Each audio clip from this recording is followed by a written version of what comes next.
Police ಇಲಾಖೆಯನ್ನು ಕಣ್ಮುಚ್ಚಿ ಕೂತ್ಕೊಂಡಿದ್ದಾನೆ. ಇದು ಕಮಿಷನರ್ಗೆ ಅವ್ರ ಮನೇಲಿ ಹೆಣ್ಮಕ್ಳಿಲ್ವಾ? ನಿನ್ನ ಮಗಳನ್ನ ಬಿಡಲ್ಲ, ಅಲ್ಲಾಡಿಸ್ತೀನಿ ಅಂತಾನೆ ಅವನು. ನಿನ್ನ ಮಗಳು ನನ್ಗೆ ಕೊಡು ಅಂತಾನೆ. ಏನ್ರಿ ಇದು?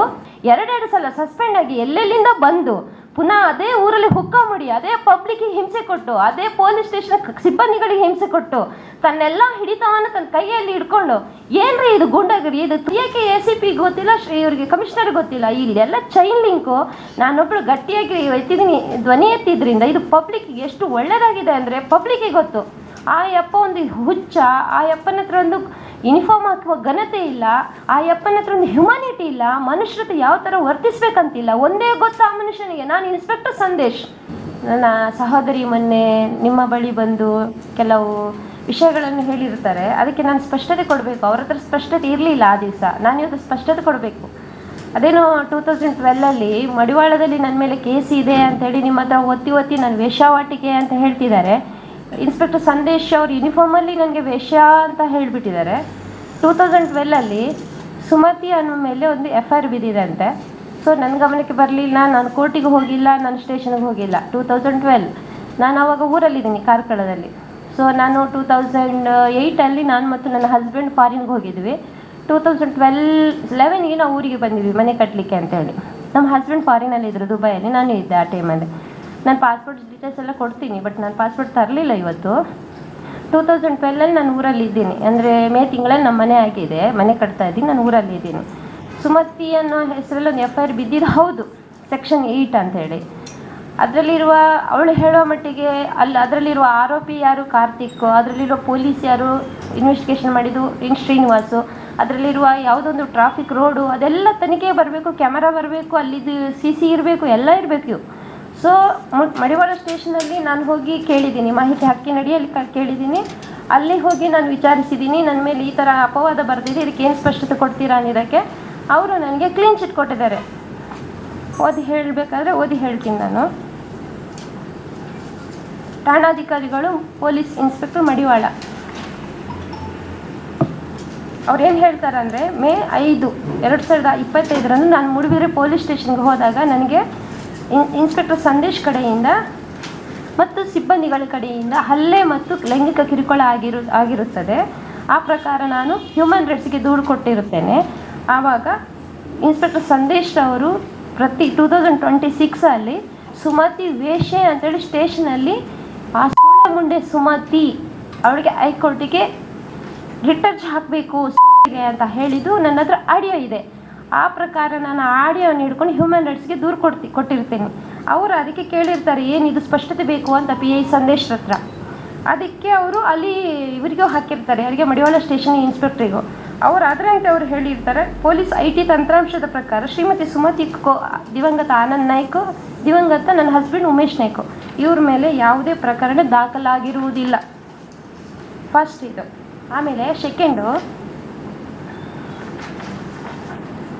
ಫೆಬ್ರವರಿ 4 ಇನ್ಸ್ಪೆಕ್ಟರ್ ಸಂದೇಶ್ ಮೇಲ್ ಕಳಿಸ್ತಾರೆ ಮೂಡುಬಿದ್ರೆಯಿಂದ ಮಡಿವಾಳ ಸ್ಟೇಷನ್ಗೆ. ಸುಮತಿ ಆನಂದ್ ನಾಯ್ಕರನ್ನು ದಸ್ತಗಿರಿ ಮಾಡಿ ಇರುತ್ತಿದ್ರೆ ಅದರದ್ದು ಎಲ್ಲ ದೃಢೀಕೃತ ಪ್ರತಿ ನಮಗೆ ಕೊಡಬೇಕು ಅಂತ ಕೇಳಿರ್ತಾರೆ ಅವರು, ಇನ್ಸ್ಪೆಕ್ಟರ್ ಸಂದೇಶ್. ಅದಕ್ಕೂ ಹೇಳ್ತಾರೆ ಅವರು, ಈ ಠಾಣೆಯಲ್ಲಿ ಯಾವುದೇ ಪ್ರಕರಣಗಳು ದಾಖಲಾಗಿರುವುದಿಲ್ಲ, ಯಾವುದು ದಸ್ತಗಿರಿ ಅದು ಬರುವುದಿಲ್ಲ ಅಂತ ಅದಕ್ಕೂ ಕೊಟ್ಟಿರ್ತಾರೆ ಅವರು. ಹಾಗಿರುವಾಗ ಇನ್ಸ್ಪೆಕ್ಟ್ರು ಮೂಡುಬಿದ್ರೆಯವರು, ಮಡಿವಾಳ ಬೆಂಗಳೂರು, ಇದಕ್ಕೆ ಎತ್ತಣ ಸಂಬಂಧ. ಇನ್ನೊಂದು, ಇವರು ಸ್ಟೇಷನಲ್ಲಿ ಇವ್ರಿಗೆ ಎಷ್ಟೋ ಕೆಲಸ ಇದೆ, ಅದನ್ನು ಬಿಟ್ಟು ಮಡಿವಾಳ ಸ್ಟೇಷನಲ್ಲಿ ಕೆಲಸ ಮಾಡಬೇಕಾದ್ರೆ ಇವ್ರಿಗೆ ಇವ್ರಿಗೆ ಮಾನಹಾನಿನ ಅಲ್ಲ, ನನ್ನ ಒಂದು ವೈಯಕ್ತಿಕ ಗೌಪ್ಯತೆಯನ್ನು ಕುಗ್ಗಿಸುವ ತಂತ್ರನ ಅಂತ ಇದರಲ್ಲಿ ನೀವೇ ಯೋಚಿಸಬೇಕು. ಇದು ಮೇಲ್ನೋಟಿಗೆ ಗೊತ್ತಾಗುತ್ತೆ. ಇನ್ನೊಂದು, ನನ್ನ ಅಕ್ಕನಿಗೆ ಈ ಥರ ಎಲ್ಲ, ನನ್ನ ಅಕ್ಕ ಅಷ್ಟು ಎಜುಕೇಟೆಡ್ ಅಲ್ಲ, ನಿಮಗೆ ಗೊತ್ತಿರ್ಬೋದು, ಅವಳು ಮಾತಾಡೋ ಸ್ಪಷ್ಟತೆ ಇಲ್ಲ. ಅವಳಿಗೆ ಸುಮತಿ ನಾಯ್ಕ ಮೇಲೆ ಕೇಸ್ ಇದೆ, ಅವಳ ಮೇಲೆ ವೇಶ್ಯಾವಾಟಿಕೆ ಅಂತ ಮತ್ತೆ ಹೇಳ್ತಾಳೆ. ವೇಶ್ಯ ಅಂದರೆ ಏನು ಅಂತ ನಮ್ಮ ಅಕ್ಕನಿಗೆ ನೀವೇ ಕ್ವಶನ್ ಕೇಳಬೇಕು. ವೇಶ್ಯ ಅಂದರೆ ಒಂದು ಹುಡುಗನೊಟ್ಟಿಗೆ ನಾವು ಸೆಕ್ಸ್ ಮಾಡೋದಾ, ಏನಾದರೂ ಅನೈತಿಕ ಮಾಡೋದು ವಿಡಿಯೋ ಇರಬೇಕು, ಇಲ್ಲ ಏನಾದೊಂದು ಪ್ರೂಫ್ ಇರಬೇಕು ಇವ್ರ ಹತ್ರ, ವಿಡಿಯೋ ಥರ. ಇದು ಯಾವುದೂ ಇಲ್ಲ ಅಂದರೆ ಮಾಧ್ಯಮ ಮಿತ್ರದವ್ರದ್ದು ಇದು ಟೈಮ್ ವೇಸ್ಟ್ ಮಾಡೋದಾ, ಅಲ್ಲ ತನ್ನ ಬಾಯಿಗೆ ಬಂದಾಗೆ ಮಾತಾಡೋದಾ, ಅಲ್ಲ ಇನ್ಸ್ಪೆಕ್ಟರ್ನ ಬಚಾವ್ ಮಾಡೋ ಹುನ್ನಾರನ, ಅಲ್ಲ ಇನ್ಸ್ಪೆಕ್ಟರ್ ಏನೋ ತಲೆಗೆ ಅವ್ರಿಗೂ ಹಳದಿ ರೋಗದವನು, ಆ ಥರ ಇವರಿಗೂ ಹಳದಿ ರೋಗವನ್ನು ಕಲ್ಪಿಸಿಕೊಟ್ಟಿದ್ದಾರೆ. ಇದು ಸತ್ಯಾಂಶ ಹೊರಬರಬೇಕು. ನಮ್ಮ ಅಕ್ಕನ ಹತ್ರ ನೀವು ಕೇಳಬೇಕು. ಇನ್ನೊಂದೇನು, ತಮಿಳ್ನಾಡು ಅಂತಳೆ ಅವಳು, ನಾಳೆ ಹೇಳ್ತಾಳೆ ಡಿಲ್ಲಿಯಲ್ಲಿ ಅಂತಾಳೆ, ಇನ್ನೊಂದು ಸಲ ಹೇಳ್ತಾಳೆ ಫಾರಿನ್ ಅಂತಾಳೆ. ಅಂದರೆ ಅವಳ ಮಾತಿಗೆ ಅವಳಿಗೆ ಸ್ಪಷ್ಟತೆ ಇಲ್ಲ. ತಮಿಳ್ನಾಡಾದರೆ ತಮಿಳ್ನಾಡಿದ್ದು ಪ್ರೂಫ್ ಕೊಡಬೇಕಿತ್ತು. ನಾನೆಲ್ಲ ಹುಡುಕಿದೆ, ನನಗೆ ತಮಿಳ್ನಾಡು ಅಂದರೆ ಒಂದೊಂದು ಪ್ಲೇಸ್ ಇರ್ಬೋದು, ನಾನು ಹುಡುಕಿದೆ, ನನಗೆ ಎಲ್ಲೂ ಸಿಕ್ಕಿಲ್ಲ. ಅಂದರೆ ನನ್ನ ಗಮನಕ್ಕೆ ಬರೋದೇ ಏನಾದರೂ ಕೇಸ್ ಇದೆಯಾ ಅಂತ ನೋಡ್ಲಿಕ್ಕೆ ನಾನು ಹುಡುಕಿದ್ದು ಸಿಗಲಿಲ್ಲ. ಇನ್ನೊಂದು, ನಮ್ಮ ಅಕ್ಕನ ವಿಷಯದಲ್ಲಿ ನಾನೇ ಹೇಳ್ತೀನಿ. ನನ್ನ ಅಕ್ಕನಿಗೆ ನನಗಿಂದ ಅವಳು 6 ವರ್ಷದ ಡಿಫ್ರೆನ್ಸ್ ಇದೆ. ನನಗೆ ಅವಳು ಅಕ್ಕ 6 ವರ್ಷ ಡಿಫ್ರೆನ್ಸ್. ಅವಳು ಇವತ್ತಿಗೂ ಡೇಟ್ ಆಫ್ ಬರ್ತು 1 ವರ್ಷ ಡಿಫರೆನ್ಸ್ ಥರ ತೋರಿಸ್ತಿದ್ದಾಳೆ. ನನ್ನ ಐಡಿಯನ್ನು ಅವಳು ಯೂಸ್ ಮಾಡಿದ್ದಾಳೆ. ನನಗೆ 2005 ಮದುವೆ ಆಗಿ ನನ್ನ ಗಂಡನ ಮನೆಗೆ ಹೋಗಿದ್ದೀನಿ. ಅವಳು 7th ಸ್ಟ್ಯಾಂಡರ್ಡ್ ಓದಿದವಳ ಹತ್ರ ಐಡಿನೇ ಇಲ್ಲ. ನನ್ನ ಐಡಿ ನನ್ನ ಮನೆಯಲ್ಲಿತ್ತು. ನನ್ನ ಐಡಿಯನ್ನು ಯೂಸ್ ಮಾಡಿ ಎಲ್ಲೂ ಸುತ್ತಾಡಕ್ಕೆ ಹೋಗಿದ್ದಾಳೆ ಗೊತ್ತಿಲ್ಲ. ಇನ್ನೊಂದು, ಅವ್ರ ಮಕ್ಕಳು ಇದ್ದಾರೆ, ಅವರು ಹೇಳ್ತಾರೆ ನನ್ನ ತಾಯಿ ಏನಂತ, ಇವ್ನು ದೊಡ್ಡ ಮಗ, ಅವನು ಫಸ್ಟ್ ಮಗ, ಮದುವೆ ಆಗಿ ಅವಳಿಗೆ ಹಿಂದೂ ಕಾನೂನು ಪ್ರಕಾರ ಮದುವೆ ಆದಾಗಿದ್ದು ಇವಳ ಅಪ್ಪನನ್ನು ಮದುವೆ ಆಗಿಲ್ಲ. ಆ ಅಪ್ಪನ ಮದುವೆಯಾಗ ನಾವು ಮದುವೆಯಾಗಿ ಮಾಡಿ ಕೊಟ್ಟಿದ್ದು, ನಮಗೆ ಆ ಮಗು ನಾವು ಸಾಕಿದ್ವಿ. ಆಮೇಲೆ ಇವ್ರ ಜೊತೆ ಹೋದ್ರು. ನಾವು ಹೇಳಬಾರ್ದು ನಮ್ಮ ಅಕ್ಕ ರಿಲೇಷನ್ ಲಿವಿಂಗ್ ಟುಗೆದರ್ ಅಂತ ಇಟ್ಕೊಳ್ಳೋಣ ಅವ್ರ ಲೈಫು. ಹಾಗಿರುವಾಗ ಅವಳ ಲೈಫಿಗೆ ಸ್ಪಷ್ಟತೆ ಇಲ್ಲ, ಅವಳ ಹುಟ್ಟಿದ ಆಧಾರಕ್ಕೂ ಸ್ಪಷ್ಟತೆ ಇಲ್ಲ. ಅವಳ ಏನೋದು ಇನ್ಸ್ಪೆಕ್ಟರ್ ಸಂದೇಶ್ ಗೊತ್ತಿರುತ್ತೆ ಹೇಳ್ತೀನಿ, 1 ವರ್ಷದಿಂದ ಪರಿಚಯ ಅವಳಿಗೆ ಅಂತ ಹೇಳ್ತಾಳೆ. ಮೋರ್ ದೆನ್ ಒಂದು 1.5 ಇಯರ್ಸಿಂದ ಅವಳಿಗೆ ಪರಿಚಯ ಇದೆ ಅಂತ ನನಗೆ ಗೊತ್ತಿದೆ ಮಗನ ಮುಖಾಂತರ. 1.5 ವರ್ಷದ ಇನ್ಸ್ಪೆಕ್ಟ್ಗೋಸ್ಕರ ನನ್ನ ತಂಗಿ ವೇಷ ಅಂತ ಹೇಳುವವಳು 45 ವರ್ಷ ನನಗೆ ಒಂದೇ ಬಟ್ಲಲ್ಲಿ ಊಟ ಮಾಡಿ ನಾವು ಮುದ್ದಾಗಿ ಆಟ ಆಡಿದ್ದವರು ನನ್ನನ್ನು ವೇಷ ಅಂತ ಹೇಳುವವಳು ಅವಳು ಯಾವ ಸ್ಥಿತಿಗೆ ಬಂದು ಇವತ್ತು ತಲುಪಿದಾಳೆ ಅಂತ ನನಗದನ್ನು ನಿಮ್ಮ ಮುಖಾಂತರ ಹೇಳುವಾಗ ತುಂಬ ದುಃಖ ಆಗ್ತದೆ. ಯಾಕಂದರೆ ಇದರಲ್ಲಿ ನಾನೊಂದು ಮಾತು ಹೇಳಿದ್ದೀನಿ, ಪ್ರತಿ ವಿಷಯದಲ್ಲಿ ಇನ್ಸ್ಪೆಕ್ಟರ್ ಸಂದೇಶಲ್ಲಿ ಯಾವ ಹೆಣ್ಣುಮಗಳು ಗಂಡ ಹೆಂಡತಿ ಜಗಳ ಅಂತೇಳಿ ನ್ಯಾಯ ಕೇಳಕ್ಕೆ ಹೋದರೆ ಆ ಗಂಡನಿಗೆ ಹೆಂಡತಿ ಇಲ್ಲ. ಫ್ಯಾಮಿಲಿ ವಿಷಯದಲ್ಲಿ ನ್ಯಾಯ ಕೇಳಕ್ಕೆ ಹೋದರೆ ಆ ಹೆಣ್ಣು ಫ್ಯಾಮಿಲಿಗೆ ಸಿಗಲ್ಲ.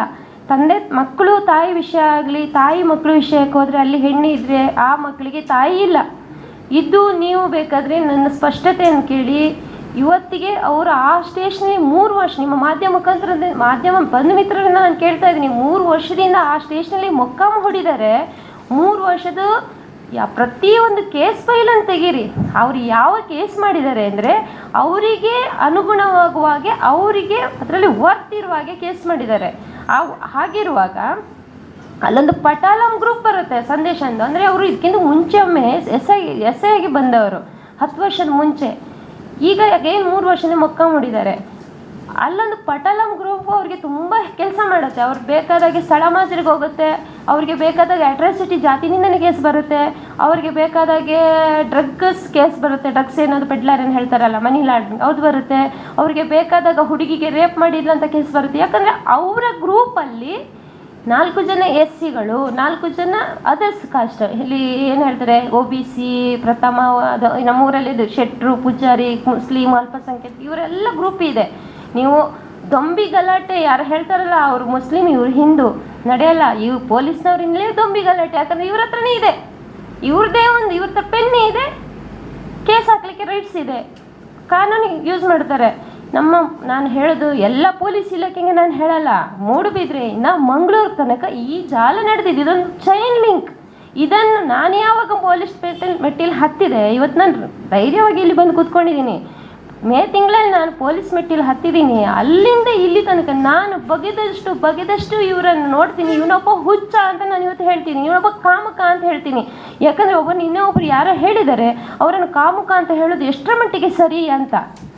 ಅಂದರೆ ಒಂದು ಯೂನಿಫಾರ್ಮ್ ಹಾಕಿದವರು, ಅಲ್ಲೊಂದು ಬರ್ತೀನಿ ನಾನು, ಇದು ವಿಡಿಯೋದು ಇದು ಸೆಕೆಂಡ್ ಪಾರ್ಟ್. ನಮ್ಮ ಅಕ್ಕಂದು ಬಿಟ್ಟು ಇಲ್ಲಿ ಸೆಕೆಂಡ್ ಬರ್ತೇನೆ. ನಮ್ಮ ಅಕ್ಕನ ವಿಷಯದಲ್ಲಿ ಹೇಳಬೇಕಾದ್ರೆ ಇನ್ನು ಮಕ್ಕಳು ಹೇಳಬೇಕು, ನನ್ನ ಭಯಿಂದ ಬರಬಾರ್ದು. ಯಾಕೆ ನನ್ನ ರಕ್ತ ಸಂಬಂಧ ಅವಳು, ನಾನು ಹೇಳಲೇಬಾರ್ದು. ಇನ್ನೂ ಇದೆ ಅವಳ ವಿಷಯದಲ್ಲಿ ನಾನು ಎಲ್ಲ ಹೇಳಿದರೆ ನಮ್ಮ ವೈಯಕ್ತಿಕ ಗೌಪ್ಯತೆ, ನಮ್ಮ ಕುಟುಂಬದವ್ರದ್ದು, ಅದನ್ನು ಹೇಳ್ಕೊಂಡು ಬರಬಾರ್ದು ನಾನು. ಸಾರಿ, ಇನ್ನೊಂದು ಆಸ್ತಿ ಬಗ್ಗೆ ಏನೋ ಹೇಳಿದ್ದಾಳೆ, ವಿನೋದ್ ಪಿಂಟೋ ಬಗ್ಗೆ ಹೇಳಿದ್ದಾಳೆ, ಅದೊಂದು ಕ್ಲಿಯರ್ ಮಾಡಿಬಿಡ್ತೀನಿ. ಯಾವುದೊಂದು ವಿನೋದ್ ಪಿಂಟೋ ಕೇಸು, ಅದು ಆಗಿದ್ದು ನಿಜ. ನಾನು ರೋಡಲ್ಲಿ ನನ್ನ ಮಗನೊಟ್ಟಿಗೆ ಹೋಗಿರುವಾಗ ಒಂದು ರೋಡಲ್ಲಿ ಒಂದು ಬೆಕ್ಕನ್ನು, ಸಣ್ಣ ಪಾಪು ಬೆಕ್ಕು ಚಿಕ್ಕದು, ಅದನ್ನು ನಾಯಿ ಕಚ್ತಿತ್ತು. ನನಗೆ ಅದು ಅಯ್ಯ ಅನಿಸಿತ್ತು. ನನ್ನ ಬ್ಯಾಗಲ್ಲಿ ಕವರ್ ಹೇಗಿತ್ತು ಆ ಕವರಿಗೆ ತುಂಬಿಸ್ಕೊಂಡು ರೋಡ್ ಸೈಡ್ಗೆ ಹಾಕ್ತೀನಿ. ನಾಯನ್ನು ಓಡಿಸಿದೆ ಕಲ್ಲು ಹಾಕಿ, ತಿನ್ನೋದು ಬೇಡ ಅಂತ. ಇಷ್ಟು ನನ್ನಿಂದೊಂದು 20 ಹೆಜ್ಜೆ ದೂರ ಇದ್ದಾನೆ ಅವನು, ವಿನೋದ್ ಪಿಂಟೋ. ಅವನು ರೋಡಲ್ಲಿ ಮೀನು ಮಾರ್ತಿದ್ದಾನೆ ಒಂದು ಬುಟ್ಟಿಯಲ್ಲಿ. ಸೊ ಅವನಿಗೆ ಲೈಸೆನ್ಸ್ ಇಲ್ಲ ಅಲ್ಲಿ ಮೀನು ಮಾರಲಿಕ್ಕೆ. ಅದು ಆಮೇಲೆ ಗೊತ್ತಾಯಿತು. ನಾನೇನು ಮಾಡಿದೆ, ಅಲ್ಲಿ ಹಾಕಿಬಿಟ್ಟೆ ಮೀನು. ನನಗೆ ಅರ್ಜೆಂಟ್ ಹೋಗಬೇಕು ಬ್ಯಾಂಕಿಗೆ. ಸೊ ಓಡಿ ಬಂದ ನನ್ನ ಹತ್ರ, ಮೀನು ಇಲ್ಲಿ ನನ್ನ ಬೆಕ್ಕತ್ರ ಮೀನು ತಿನ್ಲಿಕ್ಕೆ ಹಾಕ್ತೀಯಾ ಅಂತ. ಅಷ್ಟೊತ್ತಿಗೆ ಈಗ ನೋಡ್ತೀವಿ ಏನಾಯ್ತು ಹಾಕಿದರೆ, ನೀನು ಅಪ್ಪನ ಜಾಗನ ಅಂತ ಕೇಳಿದರು. ಅಷ್ಟೊತ್ತಿಗೆ ರೋಡಲ್ಲಿ ಹೋಗೋಬ್ರು ಕಾನ್ಸ್ಟೇಬಲ್ ಬೈಕಲ್ಲಿ ಹೋಗ್ತಾಯಿದ್ರು. ಅವರು ಓಡಿ ಬಂದರು, ಏನು ಮಾತಾಡ್ತಿದ್ದಿ, ಏನು ನಿಂದು ಅವಸ್ಥೆ ಅಂತ. ಅಲ್ಲ ಸರ್, ಇವ್ರು ಏನು ನನ್ನ ಜಾಗ ಅಂತ ಹೇಳಿದರು. ಅಷ್ಟೊತ್ತಿಗೆ ಇವರು ಹೇಳಿದರು, ಪೊಲೀಸ್ ಇವರೇ ಕರೆದಿದ್ರು, ಕಾನ್ಸ್ಟೇಬಲು SI ಕರೆದು, ಇವನಿಗೆ ಮುಂಚೆ ತುಂಬ ನಮ್ಗೆ ಉಪದ್ರ ಕೊಟ್ಟಿದ್ದಾನೆ, ಯಾರು ವಿನೋದ್ ಪಿಂಟು ಅಂತೇಳಿ ಅವರೇ ಸಾರಿ ಪ್ರವೀಣ್ ಪಿಂಟು ಅವರೇ ಕೇಸ್ ಹಾಕಿದ್ರು. ನನಗೆ ಹೇಳಿದರು, ಮೇಡಮ್ ಹಾಕಿ ಇಂಥವ್ರಿಗೆ ಬಿಡಬೇಡಿ ಅಂತ. ಸರಿ ಅಂತೇಳಿ ನಾನು ಕೇಸ್ ಹಾಕಿದ್ದೀನಿ. ಅವನು ಅದ್ರ ಕೇಸಿಗೆ ನಾನು ಸೈನ್ ಹಾಕಿದ್ದೀನಿ. ಆದರೂ ಬಂದ ನಮ್ಮ ಮನೆಗೆ, ಮೇಡಮ್ ನಿಮಗೆ ನಾನು 10,000 ಕೊಡ್ತೀನಿ ಪ್ಲೀಸ್ ಅಂತ. ನನಗೆ 10,000ದಿಂದ ₹1 ಬೇಡಪ್ಪ, ನೀನು ಬೇಕಾದರೆ ತಪ್ಪಾಯ್ತು ಅಂತೇಳಿ ಕೇಳು, ನಾನು ಓಕೆ ಅಂತೀನಿ, ಇಲ್ಲ ಅದು FIR ಮಾಡಿ ಆಗಿದೆ, ಯಾಕಂದರೆ ಕೋರ್ಟಲ್ಲಿ ಹೋಗೋದೇನು ದೊಡ್ಡ ಕೇಸಲ್ಲ ಅಂತ ಹೇಳಿದ್ದೀನಿ. ಆಮೇಲೆ ಕೋರ್ಟಿಂದ ನನಗೆ ನನ್ನ ಪರವಾಗಿ ಬಂತು, ಯಾಕೆ ಪ್ರಾಣಿಗಳಿಗೆ ಹಿಂಸೆ ಕೊಡಬಾರ್ದು, ಪ್ರಾಣಿಗಳು ಮೀನು ತಿಂದರೆ ಎಷ್ಟು ನಿಂತವೆ, ಇಷ್ಟು ನಮಗೆ ಇದು ಬೆಕ್ಕು, ಅವನ ಹತ್ರ ಮೀನು ಹಾಕಿದ್ರೆ ಅದನ್ನು ತುಂಡಾದರೂ ತಿಂದು ಹೋಗಿಬಿಡ್ತದೆ ಅಂತ ಹೇಳಿ ಜಡ್ಜ್ ತೀರ್ಮಾನ ಕೊಟ್ಟರು. ಮತ್ತೆ ನೋಡುವಾಗ ಆ ಮನುಷ್ಯ ಆಲ್ರೆಡಿ ಹೆಂಡತಿಯನ್ನು ಬಿಟ್ಟು, ಅವ್ರಿಗೆ 2 ಹೆಂಡತಿಯೇನೋ ಸಮಸ್ಯೆ ಆಗಿತ್ತಂತೆ ಅವ್ರ ಫ್ಯಾಮಿಲಿ ವಿಷಯದಲ್ಲಿ. ಮತ್ತು ಅವ್ರ ಫ್ಯಾಮಿಲಿನೇ ಎಲ್ಲೋ ಅವ್ರದ್ದು ದೂರ ಹೋಗಿದ್ದಾರೆ, ಎಲ್ಲೂ ಸತ್ತಿಲ್ಲ ಆ ಮನುಷ್ಯ, ಸ್ವಲ್ಪ ಡಿಪ್ರೆಷನ್ಗಾಗಿ ಎಲ್ಲೋ ಫ್ಯಾಮಿಲಿ ಇದ್ದಾರೆ. ಮುಂಚೆನೇ ಹೆಂಡತಿ ಬಿಟ್ಟಿದ್ದಾನೆ, ಏನೋ ಅಲ್ಲಿ ಜಗಳಾಗಿ ಈಗ ವಾಪಸ್ ರಾಜ ಆಯಿತು ಗೊತ್ತಿಲ್ಲ. ಅಷ್ಟೇ ಅವರೇ ಕಡೆಯಿಂದ 3 ಲಕ್ಷ ಕೇಳುವಂಥ ದುಸ್ಥಿತಿ ನನಗೆ ಬರಲಿಲ್ಲ. ಆಗಿದ್ರೆ ಸಂದೇಶ್ ನನಗೆ 50 ಲಕ್ಷ ಕೊಡ್ತೀನಿ ರಾಜಿ ತೆಗೀರಂದಾಗಲೂ ನಾನು ರಾಜಿ ತೆಗೀಲಿಲ್ಲ, ನಾನು 3 ಲಕ್ಷಕ್ಕೆ ನಾನು ರಾಜಿ ತೆಗಿತೀನ ಅಂಥ ದುಸ್ಥಿತಿ ಇರೋಳಲ್ಲ, ಅಂಥ ಹೆಣ್ಣು ನಾನಲ್ಲ. ಇನ್ನೊಂದು ಜಾಗ ಆಸ್ತಿ ಹೇಳಿದ್ಲು, ಏನೋ ನನ್ನ ಅಮ್ಮನ ಆಸ್ತಿ 4 ಎಕರೆ ಅಂತ. ನಾನು ನನ್ನ ಗಂಡ ದುಡ್ದು ಕಷ್ಟಪಟ್ಟು ನಾವು ಕಾರ್ಕಳದಲ್ಲಿ 10 ಸೆನ್ಸ್ ಜಾಗ ತಗೊಂಡು ಇವತ್ತಿಗೂ ಹೌಸಿಂಗ್ ಲೋನಲ್ಲಿ ನೇತಾಡ್ತಿದ್ದೀನಿ. ಈ ಮಕ್ಕಳನ್ನ ಓದಿಸಲಿಕ್ಕೆ ಎಜುಕೇಷನ್ ಲಾನ್ ಮಾಡಿ ಓದಿಸ್ತಾ ಇದ್ದೀನಿ. ಸೊ ನನ್ನ ಅಮ್ಮನ ಹತ್ರ ನಾವು STಗಳು ಬರ್ತೇವೆ, ಪರಿಶಿಷ್ಟ ಪಂಗಡ. ಅಮ್ಮನಿಗೆ ಗೌರ್ಮೆಂಟ್ ಕಡೆಯಿಂದ DC ಮನ್ನಾ ಅಂತ ಜಾಗ ಬರುತ್ತೆ, ಅದರಲ್ಲಿ 2 ಎಕರೆ, ಅದು ಮಾರಿ ತಿನ್ನುವ ಹಕ್ಕಿಲ್ಲ, ಕೃಷಿ ಮಾಡ್ಬೋದು ನೀವು. ಹಾಗಿರುವಾಗ ಆ ಜಾಗ ಇತ್ತು ಅಲ್ಲಿ, ಅದರಲ್ಲಿ ನಾನು ರಬ್ಬರ್ ತೋಟ ಹಾಕಿದ್ದೆ. ರಬ್ಬರ್ ತೋಟ ಹಾಕಿ ಒಂದು 8 ವರ್ಷ 10 ವರ್ಷ ಜಾಸ್ತಿ ಮೇಲೆ ಆಯಿತು. ಅದರಲ್ಲಿ ಸ್ವಲ್ಪ ದುಡ್ಡಿತ್ತು ನನ್ನ ಹತ್ರ, ಅದು ಕಡಿತು ನಾನು ಇವಾಗ ಅಡಿಕೆ ತೋಟ ಹಾಕಿದ್ದೀನಿ. ಅದೇನೋ ಶ್ರೀಗಂಧ ಮರ ಇಟ್ಟಿದ್ದಾಳೆ ಅಂತಾಳಲ್ಲ, ಶ್ರೀಗಂಧ ಮರ ಇಡ್ಲಿಕ್ಕಾಗಲ್ಲ, ಅಲ್ಲೇನೋ ಬೆಳೆಸಬೇಕು, ಅದಕ್ಕೂ ಸ್ಪಷ್ಟತೆ ಇಲ್ಲ ಅವಳಿಗೆ. ಇನ್ನು ನನ್ನ ತಾಯಿ, ನನ್ನ ಅಮ್ಮ ನನ್ನ ಜೊತೆ ಕಳೆದೊಂದು 25 ವರ್ಷದಿಂದ ಇದ್ದಾರೆ. ಆ ಹುಡುಗ ನನ್ನ ಸಾಕಿದ್ದು ನನ್ನ ಅಮ್ಮ ಮತ್ತು ನಾನು. ಈ ಹುಡುಗ 25 ವರ್ಷ ಆಯಿತು. ಯಾಕಂದರೆ ನನ್ನ ಅಮ್ಮನಿಗೊಂದು ಬಿಸ್ಕಿಟ್ ತಂದು ಕೊಡಲ್ಲ, ಅವಳ ಅಮ್ಮನ ನೋಡಲ್ಲ. ಯಾಕಂದರೆ ಅವಳ ತಲೆಯಲ್ಲಿ ಒಂದೇ ಸ್ಟೈಲ್ ಮಾಡಬೇಕು, 4 ಊರು ಸಿತ್ತಬೇಕು, ಯಾರಾದರೂ ಸಿಕ್ಕಿದ್ರೆ ಅವರಿಂದ ಹೋಗಬೇಕು, ಇಷ್ಟೇ ಅವಳ ಮೈಂಡ್. ಅವಳಿಗೆ ಅವಳ ಹುಟ್ಟಿದ ದಿನಕ್ಕೆ ಸ್ಪಷ್ಟತೆ ಇಲ್ಲ, ಅವಳಿಗೆ ಅವಳ ಲೈಫಿಗೆ ಸ್ಪಷ್ಟತೆ ಇಲ್ಲ, ಅವಳಿಗೆ ಅವಳ ಗಂಡನ ಬಗ್ಗೆ ಸ್ಪಷ್ಟತೆ ಇಲ್ಲ, ಅವಳಿಗೆ ಅವಳ ಮಕ್ಕಳ ಬಗ್ಗೆ ಸ್ಪಷ್ಟತೆ ಇಲ್ಲ. ಅದು ಬಿಟ್ಟು ಇನ್ನೊಬ್ಳು ವೇಶ್ಯೆ, ಇನ್ನೊಬ್ಳು ಯಾರಿಗೂ 3 ಲಕ್ಷ ತಗೊಳ್ತಾಳೆ, ಇನ್ನೊಂದು ಏನೋ ಇನ್ಸ್ಪೆಕ್ಟ್ರಿ ಬಗ್ಗೆ ಅದನ್ನು ಕೆಲಸ ಹೋದ್ರೆ ನಾನು ಹೊಣೆ ಆಗಲ್ವಾ ಅಂತಾಳೆ. ಇವಳಿಗೆ ಹೊಣೆ ಆಗ್ತಾಳೆ. ಇನ್ಸ್ಪೆಕ್ಟರ್ ಮಾಡಿದ ಕರ್ಮಕಾಂಡ, ಇನ್ಸ್ಪೆಕ್ಟರ್ ಮಾಡಿದ ಕಾಮಕಾಂಡ ಅವನೇ ಅನುಭವಿಸ್ಬೇಕು, ಇವಳಿಗೆ ಹೊಣೆ ಆಗ್ತಾಳೆ. ನಿಜವಾಗಿ ಹೇಳಿದ್ರೆ ಇವಳು ಒಂದು ಸಂತ್ರಸ್ತೆ ಅದರಲ್ಲಿ. ಯಾಕಂದರೆ ಅವಳನ್ನು ಅಷ್ಟು ಹೋಲ್ಡ್ ಮಾಡಿ ಇಟ್ಕೊಂಡಿದ್ದಾನೆ, ತಾನು ಗೆಲ್ಲಬೇಕು ಅಂತ ನಮ್ಮ ಫ್ಯಾಮಿಲಿಯನ್ನು ಡಿವೈಡ್ ಮಾಡಿ. ಇನ್ನೊಂದು ಹೇಳ್ತೀನಿ, ಅದು ಇವಳು ಹೇಳ್ತಾಳೆ ಇನ್ಸ್ಪೆಕ್ಟರ್ ಬಗ್ಗೆ, ಇವಳು ಹೇಳಿಕೆ ಇವಳಿಗೆ ಅಧಿಕಾರನೇ ಇಲ್ಲ. ಯಾಕಂದರೆ ಅಲ್ಲಿ ಬರಬೇಕು ಯಾರು, WPCಗಳು, ಇಲ್ಲಾಂದರೆ ಪೊಲೀಸ್ ಸಿಬ್ಬಂದಿಗಳು ಬರಬೇಕು. ನಮ್ಮ ಪೊಲೀಸ್ ಸ್ಟೇಷನ್ದು ಇನ್ಸ್ಪೆಕ್ಟರ್ ಸಂದೇಶು ಒಳ್ಳೆಯವರು ಅಂತ ಅವ್ರು ಹೇಳಬೇಕು. ಅವ್ರು ಹೇಳಲ್ಲ, ಯಾಕಂದರೆ CC ಕ್ಯಾಮರಾ ಸತ್ಯ ಹೇಳುತ್ತೆ. ದಿವಸ ಆಗುವ ಹಗರಣ, ದಿವಸ ಆಗುವ ಅಲ್ಲಿ ಅವ್ಯವಹಾರ ಆ CC ಕ್ಯಾಮರಾ. ಇವತ್ತಿಗೂ ನಾನು ಒತ್ತಿ ಹೇಳ್ತೀನಿ, ಮೇ ತಿಂಗಳಲ್ಲಿ ನಾನು ಹೋಗಿದ್ದು, ಅಲ್ಲಿಂದ ಇಲ್ಲಿ ತನಕ ಆಗುವ ಹಗರಣ CC ಫುಟೇಜಲ್ಲಿ ಇದೆ. ಅದು ಯಾಕೆ ACP ಗೊತ್ತಿಲ್ಲ, ಇವ್ರಿಗೆ ಕಮಿಷನರ್ ಗೊತ್ತಿಲ್ಲ. ಇಲ್ಲೆಲ್ಲ ಚೈನ್ ಲಿಂಕು ನಾನೊಬ್ಬಳು ಗಟ್ಟಿಯಾಗಿ ಎತ್ತಿದ್ದೀನಿ, ಧ್ವನಿ ಎತ್ತಿದ್ರಿಂದ ಇದು ಪಬ್ಲಿಕ್ಗೆ ಎಷ್ಟು ಒಳ್ಳೆಯದಾಗಿದೆ ಅಂದರೆ ಪಬ್ಲಿಕ್ಕಿಗೆ ಗೊತ್ತು. ಆ ಯಪ್ಪ ಒಂದು ಹುಚ್ಚ, ಆ ಯಪ್ಪನ ಹತ್ರ ಒಂದು ಯೂನಿಫಾರ್ಮ್ ಹಾಕುವ ಘನತೆ ಇಲ್ಲ, ಆ ಯಪ್ಪನ ಹತ್ರ ಒಂದು ಹ್ಯುಮಾನಿಟಿ ಇಲ್ಲ, ಮನುಷ್ಯರತೆ ಯಾವ ಥರ ವರ್ತಿಸ್ಬೇಕಂತಿಲ್ಲ. ಒಂದೇ ಗೊತ್ತು ಆ ಮನುಷ್ಯನಿಗೆ, ನಾನು ಇನ್ಸ್ಪೆಕ್ಟರ್ ಸಂದೇಶ್ ಅಂದರೆ ಯೂನಿಫಾರ್ಮನ್ನು ಮಿಸ್ಯೂಸ್ ಮಾಡುವ ಸಂದೇಶ್. ಅವನೇನಾದರೂ ಪಬ್ಲಿಕಲ್ಲಿದ್ದರೆ ನಮ್ಮ ಥರ ಇದ್ರೆ ಇಷ್ಟೊತ್ತಿಗೆ 10 ಸಲ ಜೈಲಿಗೆ ಹೋಗ್ತಿದ್ನೋ, ಅಲ್ಲ 10 ಪಬ್ಲಿಕ್ಗೆ ಏನೋ ಹೊಡೆದು ಸಾಯಿಸ್ತಿದ್ರೇನೋ ನನ್ನ ಲೆಕ್ಕದಲ್ಲಿ. ಅಷ್ಟು ದ್ವೇಷ ಇದೆ ಪಬ್ಲಿಕ್ಕಿಗೆ. ಯಾಕೆ ದ್ವೇಷ? ಸ್ಟೇಷನ್ಗೆ ಹೋದರೆ ಸಾಕು, ಏನು ವಿಷಯ ಎತ್ತ ಅದು ಕೇಳೋದಲ್ಲ. ಆಸ್ತಿ ಏನು ನಿಮ್ಮ ನಿನ್ನ ಹೆಣ್ಣು ಮಕ್ಕಳು, ಹೆಣ್ಣು ಇದೆಯಾ, ತಂಗಿ ಇದೆಯಾ, ಅಕ್ಕ, ಈ ಮಾತು ಕೇಳ್ತಾನೆ. ರೂಟ್ ಹುಡುಕ್ತಾನೆ, ನಂಬರ್ ಕೇಳ್ತಾನೆ, ಅವ್ರ ಬಗ್ಗೆ ಹುಡುಕ್ತಾನೆ. ಅಲ್ಲೇನಾದರೂ ಇವನಿಗೆ ವೀಕ್ ಪಾಯಿಂಟ್ ಸಿಗುತ್ತಾ ಹೋಗ್ತಾನೆ. ಬಲಾತ್ಕಾರದಲ್ಲಿ ಹೇಳಿಯಲ್ಲ, ಅದು ಮಾತ್ರ ಸ್ಪಷ್ಟವಾಗಿ ಹೇಳ್ತೀನಿ. ಹುಡುಗಿ ಬಂದ್ಲು ಬಾಲ್ ನನ್ನ ಜೊತೆ ಹೇಳಲ್ಲ, ಬಲಾತ್ಕಾರದಲ್ಲಿ ಹೇಳಿಯಲ್ಲ, ಯಾಕಂದರೆ ಯೂನಿಫಾರ್ಮ್ ಇದೆ ಅವನ ಹತ್ರ, ಅವನು ಹಕ್ಕಲ್ಲಿ ಎಳಿಬೋದು. ಇದು ಯಾಕೆ ನಮ್ಮ ಕಮಿಷನರ್ ಗಮನಕ್ಕೆ ಬರಲಿಲ್ವಾ? ಇನ್ನು ಈ ಆಸ್ತಿ ವಿಷಯ ಪ್ರಫುಲ್ಲನ ಬಗ್ಗೆ ಸ್ಪಷ್ಟತೆ ಕೊಟ್ಟಾಯ್ತು ನಾನು. ಇನ್ನು ಇನ್ಸ್ಪೆಕ್ಟರ್ ಬಗ್ಗೆ ಹೇಳ್ತೀನಿ. ಯಾವುದೊಂದು ಆಡಿಯೋ, ಈ ಆಡಿಯೋ 1 ವರ್ಷದಿಂದ ಹರಿದಾಡ್ತಿದೆ.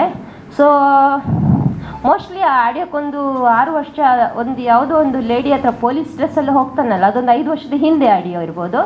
ಆಮೇಲೆ ಒಂದು ಹೆಣ್ಣು ತನ್ನ ನನ್ನ 8 ವರ್ಷ ಯೂಸ್ ಮಾಡಿದ್ಯಾ ನೀನು, ನನ್ನ ಮಗಳನ್ನು ಕೊಡು ಅಂತ ಕೇಳ್ತಾನೆ. ಎಕ್ಸಲೆಂಟ್ ಯಾವುದೋ ಕಾಲೇಜ್ ಎಕ್ಸಲೆಂಟ್ ಯಾವುದೋ ಕಾಲೇಜಲ್ಲಿ ಇದ್ದಾಳಲ್ಲ, ನಾನು ಅಲ್ಲಿ ಕರ್ಕೊಂಡು ಹೋಗ್ತೀನಿ ಅಂತಾನೆ. ಹೋಗಂದ್ರೆ ಬಾಯಿ ಬಂದೇ ಬೈತಾಳೆ. ಅದ್ರಲ್ಲಿ ವರ್ಡ್ಸ್ ಇದೆ, ಬ್ಯಾಡ್ ವರ್ಡ್ಸು. ಅದು ಮೋಸ್ಟ್ಲಿ ಒಂದು 8 ವರ್ಷದ ಹಿಂದೆ ಇರಬೇಕು ಆ ವಿಡಿಯೋ ಕೂಡ. ಸೊ ಇಷ್ಟೆಲ್ಲ ನಡೆದಿರುವಾಗ ಈ ಪೊಲೀಸ್ ಇಲಾಖೆಯನ್ನು ಕಣ್ಮುಚ್ಚಿ ಕೂತ್ಕೊಂಡಿದ್ದಾನೆ. ಇದು ಆ ಕಮಿಷನರ್ಗೆ ಅವ್ರ ಮನೇಲಿ ಹೆಣ್ಮಕ್ಳಿಲ್ವಾ? ಲೇಡಿ ಹತ್ರ ಬರಲಿಕ್ಕೆ ಅವ್ರಿಗೆ ಪ್ರೆಸ್ಟೀಜ್ ಇರ್ಬೋದು, ಡಿಗ್ನಿಫೈಡ್ ಫ್ಯಾಮಿಲಿ ಇರ್ಬೋದು. ಯಾಕಂದರೆ ಅವ್ರ ಮನೆ ಮಕ್ಕಳು ಗಂಡ ಫ್ಯಾಮಿಲಿ ಎಲ್ಲ ಲೋಕಲ್ ಇರ್ತಾರೆ. ಆ ಪೊಲೀಸ್ನವರಿಗೆ ಅದನ್ನು ಹಿಡ್ಕೊಂಡು ಅದಕ್ಕೆ ಸುಮಟ್ ಕೇಸ್ ಹಾಕ್ಲಿಕ್ಕಾಗಲ್ವಾ? ಸ್ವಯಂ ಪ್ರೇರಿತ ಕೇಸ್ ಹಾಕಲಿ. ಆ ಮಗುವನ್ನು ಬಲಾತ್ಕಾರದಲ್ಲಿ ಹೇಳ್ತಾನೆ, ನಿನ್ನ ಮಗಳನ್ನ ಬಿಡಲ್ಲ, ಅಲ್ಲಾಡಿಸ್ತೀನಿ ಅಂತಾನೆ ಅವನು. ನಿನ್ನ ಮಗಳು ನನ್ಗೆ ಕೊಡು ಅಂತಾನೆ. ಏನ್ರಿ ಇದು? ಇದಕ್ಕೆಲ್ಲ ಅದೇ ಈಗ ಪಬ್ಲಿಕ್ ಏನಾದರೂ ಮಾತಾಡಿದರೆ, ಏನಾದರೂ ಟಿ ವಿಯಲ್ಲಿ ಅಂತ, ಫೇಸ್ಬುಕ್ ಅಂತೆ, ಇನ್ಸ್ಟಾಗ್ರಾಮ್ ಅಂತೆ, ಅದೇನೋ ಹಿಂದೂ ಅಂತೆ, ಮುಸ್ಲಿಮ್ ಅಂತೆ, ಅವ್ರು ಏನಾದರೂ ವಾಟ್ಸ್ ಹಾಕಿದ್ರೆ ಸಾಕು ಇಮಿಡಿಯೇಟ್ ತಗೊಂಡು ಬಂದಿವ್ರು FIR ಹಾಕ್ತಾರೆ, ಸೆಕ್ಷನ್ ಸಿಗ್ತದೆ ಇವರಿಗೆ. ಈ ಸೆಕ್ಷನ್ ಸಿಗಲ್ವ ಇವ್ರಿಗೇನು? ಏನು ಯಾರಿಗೆ ಕಿವಿ ಹುಡುಗಿಡುದು? ಏನೋ ಅವನನ್ನು ರಕ್ಷಿಸಿ ಇವ್ರಿಗೆ ಏನಾಗಬೇಕು? ವಜ್ರದ ಗಣಿ ಸಿಗುತ್ತೆ ಅವನಿಂದ. 2 ಸಲ ಸಸ್ಪೆಂಡ್ ಆಗಿ ಎಲ್ಲೆಲ್ಲಿಂದ ಬಂದು ಪುನಃ ಅದೇ ಊರಲ್ಲಿ ಹುಕ್ಕಾಮುಡಿ, ಅದೇ ಪಬ್ಲಿಕ್ಕಿಗೆ ಹಿಂಸೆ ಕೊಟ್ಟು, ಅದೇ ಪೊಲೀಸ್ ಸ್ಟೇಷನ್ ಸಿಬ್ಬಂದಿಗಳಿಗೆ ಹಿಂಸೆ ಕೊಟ್ಟು, ತನ್ನೆಲ್ಲ ಹಿಡಿತವನ್ನು ತನ್ನ ಕೈಯಲ್ಲಿ ಹಿಡ್ಕೊಂಡು, ಏನ್ರಿ ಇದು ಗುಂಡಗಿರಿ, ಇದು ತುಘಲಕ್ ದರ್ಬಾರ್, ಏನು ಈ ವ್ಯವಸ್ಥೆಯಲ್ಲಿ? ಅದು ಒಂದು ಒಳ್ಳೆ ಏರಿಯಾ. ಇದಕ್ಕಿಂತ ಮುಂಚೆ ಮೂಡಿಬಿದ್ರೆ ಅಂದ್ರೆ ಏನಿತ್ತು ಅಲ್ಲಿ? ಏನೋ ಒಬ್ಬ ಪ್ರೆಸ್ ಮೀಟ್ ಕರೆಯುವಾಗ ಅದು ಮಂಜುನಾಥ್ ಅಂತ ಕೇಳ್ಬಿಟ್ಟೆ, ಏನೋ ಭೀಮ ದಲಿತ ಯೋಜನೆದು ಸಂಘಟನೆ ಅಂತಾರೆ. ಒಳ್ಳೆ ಹೆಸರಿದೆ, ಅಂಬೇಡ್ಕರ್ಗೆ ಒಳ್ಳೆ ಹೆಸರಿದೆ, ಸಾಹಿತ್ಯ ಬರೆದವರು ಸಹಾಯ ಅಂತ ಎಲ್ಲ ಒಳ್ಳೆಯವರು. ಅವರ ಕಡೆ ಅದನ್ನೇ ಮುಂದುವರಿಸುವವರು ಕೂಡ ಎಲ್ಲ ಒಳ್ಳೆಯವರಿದ್ದಾರೆ. ಯಾಕಂದರೆ ನಮ್ಮ ಸಂಘ ನಮ್ಮ ದೇಶಕ್ಕೆ ಸಂವಿಧಾನ ಕೊಟ್ಟಿದ್ದಾರೆ ಅಂತ ಹೇಳಿ ಎಲ್ಲರೂ ಅವ್ರ ಬಗ್ಗೆ ಹೇಳಿ, ಅವರ ಸಂಘಟನೆಯವರು ಹೋಗಿ ಎಲ್ಲ ಪಬ್ಲಿಕ್ಕಿಗೆ, ದಲಿತರಿಗೆ, STಗಳಿಗೆ ನ್ಯಾಯ ಒದಗಿಸ್ಕೊಡ್ತಾರೆ. ಇದೇ ಮಂಜುನಾಥ್ ಮೂಡುಬಿದ್ರೆಯಲ್ಲಿ ಎಷ್ಟು SC STಗಳಿಗೆ ನ್ಯಾಯ ಕೊಟ್ಟಿದ್ದಾರೆ. ಇವತ್ತು ಇಲ್ಲಿ ಕೂತ್ಕೊಂಡಿದ್ದಾರೆ ಒಂದು 2 SCಗಳು, ಅವ್ರಿಗೆ ಎಷ್ಟು ನ್ಯಾಯ ಕೊಟ್ಟಿದ್ದಾರೆ. ಇದೇ ಮಂಜುನಾಥ್ ಅದೇ ಸ್ಟೇಷನ್ ಸಂದೇಶ್ ಹತ್ರ ಹೋಗಿ ಕಾಂಪ್ರಮೈಸ್, SCಗಳು ಜಾತಿ ನಿಂದನೇನೋ ಹೊಡೆತ ತಿಂದರೆ ಕಾಂಪ್ರಮೈಸ್, ಇವ್ರಿಗೇನೋ ಸಂದೇಶ ಮೇಲೆ ಕಾಂಪ್ರಮೈಸ? ಪಬ್ಲಿಕ್ ನ್ಯಾಯ ಸಿಗಬೇಕಾ? ಇವತ್ತು ಸಂದೇಶ ಏನಂತೆ ಗೇಟ್ ಹಾರ್ತಾನಂತೆ ಅವ್ನು ಕಾಮುಕ, ಅಲ್ಲೇನೋ ಯೂನಿಫಾರ್ಮಲ್ಲಿ ಡ್ಯಾನ್ಸ್ ಮಾಡೋದು ಅವ್ರು ಕ್ರಿಶ್ಚಿಯನ್ ಪದ್ಧತಿಲಿ ಇರುವುದಂಥದ್ದು. ಯಾರು ಹೇಳೋದು ಗೊತ್ತಿಲ್ಲ, ನಾನು ಸರಿ ಕೇಳಿಲ್ಲ. ಕ್ರಿಶ್ಚಿಯನ್ ಪದ್ಧತಿಯವರಿಗೆ, ಕ್ರಿಶ್ಚಿಯನ್ ಕಮ್ಯುನಿಟಿ ಅವರಿಗೆ, ನನ್ನ ಧರ್ಮದವ್ರ ಬಗ್ಗೆ ತಪ್ಪು ತಿಳ್ಕೊಬೇಡಿ ಯಾರು, ಅವನು ಹೇಳಿದ್ರು ಕ್ರಿಶ್ಚಿಯನ್ ಕಮ್ಯುನಿಟಿಯಲ್ಲಿ ಅದೆಲ್ಲ ಏನು ಕಾಮನ್ ಅಂತಾರೆ. ಅವನು ಲೇಡೀಸನ್ನು ಹಿಡ್ಕೊಂಡು ಡ್ಯಾನ್ಸ್ ಮಾಡೋದು ಕಾಮನ್ ಅಂತಾರೆ. ಯೂನಿಫಾರ್ಮ್ ಹಾಕ್ಕೊಂಡು ಕ್ರಿಶ್ಚಿಯನ್ ಕಮ್ಯುನಿಟಿಯಲ್ಲಿ ಡ್ಯಾನ್ಸ್ ಮಾಡೋದು ಕಾಮನ್ ಅಂತ ಅವ್ರ ಅರ್ಥ. ಹಾಗಾದರೆ ಕರ್ನಾಟಕ ರಾಜ್ಯ ಬಿಡಿ, ನಮ್ಮ ಇಂಡಿಯನ್ ಗೌರ್ಮೆಂಟು ಪೊಲೀಸ್ಗೊಂದು ಒಳ್ಳೆ ರಕ್ಷಣೆ ಅಂತ ಹೇಳೋ ಯೂನಿಫಾರ್ಮ್ ಕೊಟ್ಟಿದ್ದಾರೆ. ನಾವು ಆಗಲಿ ಈಗ ಪೊಲೀಸು ನಮಗೇನೋ ಬೈದರೆ ನಾವು ಅವ್ನು ಹೊಡೆದ್ರು ನಾವು ಅವನಿಗೆ ಕೈ ಎತ್ತಲ್ಲ, ಯಾಕಂದರೆ ಅದು ರಕ್ಷಣೆ ಅಂತೇಳಿ ಅಷ್ಟು ಮರ್ಯಾದೆ ಕೊಡ್ತೀವಿ. ಆ ಯೂನಿಫಾರ್ಮ್ ಹಾಕಿ ಹೊರಗಿನ ಲೇಡಿ ಹತ್ರ ಹೋಗಿ ಡ್ಯಾನ್ಸ್ ಮಾಡೋ ಅಗತ್ಯ ಏನಿತ್ತು? ಆ ಯೂನಿಫಾರ್ಮ್ಗೆ ಬೆಲೆ ಇಲ್ವೇನು? ಇವರಿಗೆ ಆ ಡ್ಯಾನ್ಸ್ ಮಾಡಬೇಕಾದ್ರೆ, ಆ ಎಂಜಾಯ್ ಮಾಡಬೇಕಾದ್ರೆ ಅದಕ್ಕಾದ ಒಂದು ಟೈಮ್ ಇದೆ, ರಜೆ ತಗೊಳ್ಳಿ. ಇವರು ಏನಕ್ಕೆ ನಮ್ಮ ಯೂನಿಫಾರ್ಮ್ ಕ್ರಿಶ್ಚಿಯನ್ ಕಮ್ಯುನಿಟಿಯವರಿಗೆ ಬಾಡಿಗೆ ಕೊಟ್ಟಿದ್ದಾರಾ? ಏನು ಮಾತಾಡ್ತಿದ್ದಾರೆ? ಆ ಕಮಿಷನರ್ಗೇನು ಬುದ್ಧಿ ಇಲ್ವಾ? ಅಲ್ಲ ತಲೆಗೆ ಅರ್ಥ ಆಗಲ್ವಾ? ಅಲ್ಲ ಕನ್ನಡ ಬರೋದಿಲ್ವಾ? ಯಾವುದಾದ್ರೂ ಇಂಗ್ಲೀಷ್ ಪತ್ರಿಕೆ ಇರುತ್ತೆ, ಒಮ್ಮೆ ಇಂಗ್ಲೀಷಲ್ಲಾದರೂ ಒಮ್ಮೆ ನ್ಯೂಸ್ ಕೊಡಿ, ಯಾವಾಗಾದ್ರೂ ಅರ್ಥ ಆಗುತ್ತೆ ಏನೋ ನನ್ನ ಲೆಕ್ಕದಲ್ಲಿ. ಫಸ್ಟು ನನಗೆ ಈ ಪೊಲೀಸ್ ಇಲಾಖೆಯನ್ನು ಸರ್ಜರಿ ಮಾಡಬೇಕಾಗಿದೆ. ನಮ್ಮ ಇವತ್ತಿಗೆ ಜಗಜ್ಜಾಹೀರಾಗಿದೆ ಮಂಗಳೂರು ಪೊಲೀಸ್ ಇಲಾಖೆ ಮತ್ತು ಮೂಡುಬಿದ್ರೆ ಸ್ಟೇಷನ್. ಈ ಹೆಸರೇ ಜಗಜ್ಜಾಹೀರಾಗಿ ಹೋಗಿದೆ. ಇನ್ನು ನ್ಯಾಷನಲಲ್ಲಿ ಇವರಿಗೆ ಭಾರತ ರತ್ನ ಪ್ರಶಸ್ತಿ ಸಿಗ್ಬೋದು ಇಂಥ ಪೊಲೀಸ್ ಇಲಾಖೆ ಆಫೀಸರ್ಗಳಿಗೆ. ಇನ್ನೊಂದು ಅದೇನು ಕೇಳ್ಪಟ್ಟೆ, ಅವಳು ವಿಡಿಯೋ ಇದೆ, ಯಾರು ಎಲ್ಲ ಲೇಡಿ ಹತ್ರ ಹೇಳೋದು, ಇವನು ಮಾತಾಡೋದು. ನಾನು ಪರಂಗಿಪೇಟೆಗೆ ಫೋನ್ ಮಾಡಿದ್ಲು, ಪರಂಗಿಪೇಟೆಯವಳು ನನಗೆ ಫೋನ್ ಮಾಡಿದ್ಲು, ನನ್ನ ಗಂಡ ಹೆಂಡತಿಗೆ ಏನು ಪ್ರೊಸೀಜರ್ ಅಂತ ಕೇಳ್ತಾಳಂತೆ ಪರಂಗಿಪೇಟೆಯವಳು. ಇನ್ನೊಂದು ಹಳದಂಗಡಿಯವಳು ಕೇಳ್ತಾಳಂತೆ, ನಂದು ಚಿನ್ನ ಇಟ್ಟು ಬಂಗಾರ ಕೊಟ್ಟು ಅವಳಿಗೆ ಸಾಲ ಕೊಟ್ಟಿದ್ದೀನಿ ಮನೆ ಕಟ್ಟಲಿಕ್ಕೆ ಅಂತಾಳಂತೆ. ಪರಂಗಿಪೇಟೆಯಲ್ಲಿ ಹಳದಂಗಡಿಯಲ್ಲಿ ಏನು ಮೂಡುಬಿದ್ರೆ ಸ್ಟೇಷನ್ ಲಿಮಿಟ್ ಬರುತ್ತೇನೋ ಅವಳು ಗಂಡ ಹೆಂಡತಿ ಸಮಸ್ಯೆ ಕೇಳಲಿಕ್ಕೆ? ಅಲ್ಲೇನು ಲೋಕಲ್ ಪೊಲೀಸ್ ಇಲ್ವಾ? ಅಲ್ಲ ಪರಂಗಿಪೇಟೆ ಅವಳಿಗೆ ಯಾರು ಪರಿಚಯ ಇಲ್ವಾ? ಅವಳೇನು ಮುಗ್ದೇನ ಅವಳು ಇವ್ರ ಹತ್ರ ಬತ್ತು ಕೇಳಲಿಕ್ಕೆ? ಎಲ್ಲ ತನ್ನದೇ ಒಂದು ಏನಂತ ಹೇಳ್ತಾರೆ ಹಿಡಿತಾ ಇಲ್ಲಿ. ಇವನಿಗೆ ಗೊತ್ತು ಎಷ್ಟು ಹೆಣ್ಣು ಮಕ್ಕಳನ್ನು ಮುಕ್ಕಿದ್ದೀನಿ, ಎಷ್ಟು ಹೆಣ್ಣು ಮಕ್ಕಳ ಚಿನ್ನ ಮಾರಿ ನಾನು ದುಡ್ಡು ತಗೊಂಡಿದ್ದೀನಿ, ಎಷ್ಟು ಹೆಣ್ಣು ಮಕ್ಕಳನ್ನು ಯೂಸ್ ಮಾಡಿದ್ದೀನಿ, ಎಷ್ಟು ಹೆಣ್ಣು ಮಕ್ಕಳನ್ನು ನನ್ನ ಸ್ಥಳ ಮಹಾಜರು, ನನ್ನ ಎಂಥ ಪೊಲೀಸ್ ಲಿಮಿಟಿಗೆ ಆಗೋ ಸುಳ್ಳು ಕೇಸ್ಗಳಿಗೆ ಎಲ್ಲ ಸಾಕ್ಷ್ಯಕ್ಕೆಲ್ಲ ಯೂಸ್ ಮಾಡಿದ್ದೀನಿ. ಇವನಿಗೆ ಗೊತ್ತು. ಇನ್ನೊಂದು ಆಡಿಯೋ ನೋಡಿದ್ದೀನಿ ನಾನು, ಇದೆಲ್ಲ ತನಿಖೆ ಆಗಬೇಕು. ಈಗ ಹೊಸ್ತು ಒಂದು ಸಣ್ಣ ಸಣ್ಣ ವಿಷಯಕ್ಕೆಲ್ಲೇ FIR ಹಾಕೋದೇನು ಪೊಲೀಸ್ ಇಲಾಖೆ? ಅವನನ್ನು ತಗೊಂಡು ಬಂದು ಕಾಲರ್ ಪಟ್ಟಿ ಹೇಳಿದು ಒಳಗೆ ಹಾಕೋದೇನು ಪೊಲೀಸ್ ಇಲಾಖೆ? ಅವ್ರಿಗೆ ಪೊಲೀಸ್ನವ್ರಿಗೆ ಹಾಕ್ಲಿಕ್ಕಾಗಲ್ವಾ FIR? ಅವನನ್ನು ಯೂನಿಫಾರ್ಮ್ ತೆಗೆದಿದ್ದಾರೆ. ಈಗ ಇಮಿಡಿಯೇಟ್ಲಿ ಅರೆಸ್ಟ್ ಮಾಡಬೇಕು. ಯಾಕಂದರೆ ಒಂದು ಹೆಣ್ಣು ಪಾಪಗೆ ಹೇಳಿದ್ದಾನೆ. ಹೆಣ್ಣು ಪಾಪ ನಾನು 8 ವರ್ಷನ 18 ವರ್ಷದ ಹುಡುಗಿ ಅಲ್ಲ ಹುಡುಗಿ. ಆ ಹುಡುಗಿಗೆ ನಿನ್ನ ಎಕ್ಸಲೆಂಟ್ ಹುಡುಗಿಯನ್ನು ತಗೊಂಡು ಬರ್ತೀನಿ, ಅಲ್ಲಾಡಿಸ್ತೀನಿ ಅಂತಾನೆ ಅವನು. ಇವರಿಗೆ ಸುಮಟ್ಟು ಕೇಸ್ ಹಾಕ್ಲಿಕ್ಕಾಗಲ್ವಾ? ಈಗಿನಿಗೆ ಅರೆಸ್ಟ್ ಮಾಡಿ FIR ಮಾಡಿಕ್ಕಾಗಲ್ವಾ? ಯಾಕೆ ಬಿಟ್ಟಿದ್ದಾನೆ? ಇನ್ನೂ ಹುಡುಗಿಯನ್ನು ಮುಗಿದು ಮುಕ್ಲಿಕ್ಕೆ ನಮ್ಮ ಕರಾವಳಿದು ಹೆಣ್ಮಕ್ಳನ್ನು, ಅವ್ರ ಮನೆಯವ್ರದ್ದು ಹೆಣ್ಮಕ್ಳನ್ನ ತಿನ್ನಲಿ, ಪಬ್ಲಿಕ್ನವ್ರು ತಿನ್ನೋದು ಬೇಡ ಇವನು. ಆಮೇಲೆ ಯಾವುದಾದ್ರು ಪರಂಗಿಪೇಟೆ ಅದು ಹಳದಂಗಡಿದು ಚಿನ್ನ ಬರ್ತದೆ. ಆಮೇಲೆ ಮನೆ ಕೆಲಸದವನು ಬಿಡಲಿಲ್ಲ ಅಂತಾಳೆ ಅವಳು. ಅದೆಲ್ಲ ಸತ್ಯದ ಹೊರಗೆ ಬರಬೇಕು, ಎನ್ಕ್ವೈರಿ ಮಾಡಬೇಕು, ಇವನ್ನ ಫಸ್ಟ್ ಅರೆಸ್ಟ್ ಮಾಡಬೇಕು. ಆ ಪಾಪ ಒಂದು ಹೆಣ್ಣು ಚಿನ್ನ ಇಟ್ಟು ಕೊಟ್ಟಿದ್ದಾಳೆ ಅಂತ ಇವನಿಗೆ ದುಡ್ಡು. ಅವಾಗ ಅವನಿಗೆ ಸ್ಪಷ್ಟತೆ ಇಲ್ಲ, ಅದು ಸತ್ಯ. ಅವನು ಮನಸ್ಸಲ್ಲಿ ಇದನ್ನು ಹೇಳಲಿಕ್ಕೆ ಬರಲ್ಲ ಅವನಿಗೆ. ಅದರಲ್ಲೆಲ್ಲ ಒಂದೊಂದರಲ್ಲಿ ಒಂದೊಂದು ಸ್ಟೋರಿ ಇದೆ. ಇನ್ನು ಅದು ಗೇಟ್ ಹಾರೋದೊಂದು ದೊಡ್ಡ ಸ್ಟೋರಿನೇ ಇದೆ. ಅವನು ಹೇಳ್ತಾನೆ, ಈಗ ಕಾಮುಕ ಏನು ಹೇಳ್ತಾನೆ, ನಾನು ಗೇಟ್ ಹಾರಿದ್ದು ಅದು ಅವಳ ಗಂಡ ನನಗೆ ಫೋನ್ ಮಾಡಿದ, ಅವಳು ಸುಸೈಡ್ ಮಾಡ್ತಾನೆ ಅಂತ ಹೇಳಿದ್ಲು, ಅದಕ್ಕೆ ನಾನು ಸೆಕ್ಯೂರಿಟಿಗೆ ಹೋದೆ. ಸರಿಯಪ್ಪ, ನೀವು ಸೆಕ್ಯೂರಿಟಿಗೆ ಹೋದ್ರಿ, 3 ಗಂಟೆ ರಾತ್ರಿಗೆ ಹೋಗೋದು ಅವಶ್ಯಕತೆ ಇತ್ತ ನಿಮಗೆ? ಒಬ್ಬನಿಗೆ ಪೊಲೀಸ್ ಸಿಬ್ಬಂದಿಗಳನ್ನು ಕರೀಬೋದಿತ್ತು. ಸರಿ, ನಿಮಗೆ ರಿಲೇಷನು, ಅವರಿಗೂ ನಿಮಗೆ ಯಾವ ಸಂಬಂಧ? ರಿಲೇಷನು ಯಾವ ಎತ್ತಣ ಸಂಬಂಧ? ಕ್ರಿಶ್ಚಿಯನ್ ಕಮ್ಯುನಿಟಿ ಸಂಬಂಧನ? ಅದಕ್ಕೆ ಒಪ್ಬೋದು ನಾನು. ಮತ್ತು ಅವರ ಹೆಂಡತಿ ಕಳಿಸಿದ್ಲ, ನಾನು ಒಪ್ಪಲ್ಲ. ಮತ್ತು ಅವ್ರದ್ದು ಏನು ಅವರ ಗಂಡನಿಗೆ ಇವರಿಗೂ ಫ್ರೆಂಡ್ಶಿಪ್ಪ, ಅದು ನಾನು ಒಪ್ಬೋದು. ಅದು ರಾತ್ರಿ ಮೇಲೆ ಹಾರುವಾಗ ಅವರಿಗೂ 18 ವರ್ಷದ ಗಂಡು ಮಕ್ಕಳಿದ್ದಾರೆ ಮನೆಯೊಳಗೆ, ಅವರು ಹೊರಗೆ ಬರಲ್ವೇನು? ಯಾರಿಗೆ ಕಿವಿಗೆ ಹೂ ಹಿಡಿದು ಆ ಕಾರಿಗೆ ಒದಿತಾರೆ? ಕಾರಿಗೆ ಒದಿಯುವಾಗ ಇವರಿಗೆ ಅವಳು ಸುಸೈಡ್ ಮಾಡಿದರೆ ಇವರಿಗೆ ಅಷ್ಟು ಸಿಟ್ಟು ಬರುತ್ತಾ? ಮಾಡ್ತಾರೆ ಹೀಗೆ.